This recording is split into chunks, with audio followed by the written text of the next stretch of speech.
Another thing that can ruin a relationship is a person who's critical or judgmental. So people who are critical or judgmental of others are often the most critical and judgmental of themselves.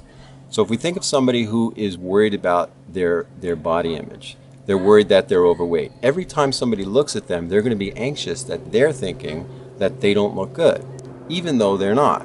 So what happens is they're going to be anxious at just somebody thinking that, so it's going to set off conflict within themselves.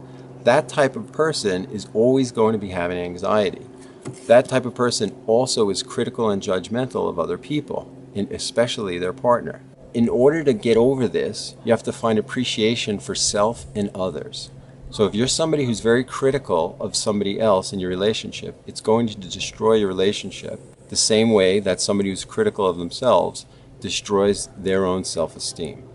Instead of being critical, the best thing to do is move to appreciation. Find out why you appreciate this person that you're with instead of being critical of them, because it will destroy your relationship.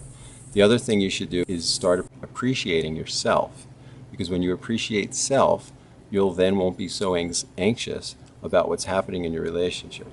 The other thing that somebody who's critical is usually they come from critical or judgmental parents, because the weapons that were used against us as a child is often what we use on ourselves and others.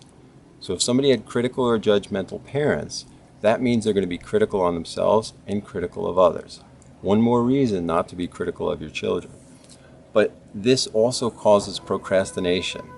That's because somebody who has critical or judgmental parents doesn't want to move forward with a project. They don't want to complete it because that opens them up to criticism.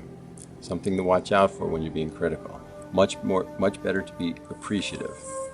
You can learn a lot more about this in my book, The Power of Personality Types in Love and Relationships. Good luck. I hope this helps.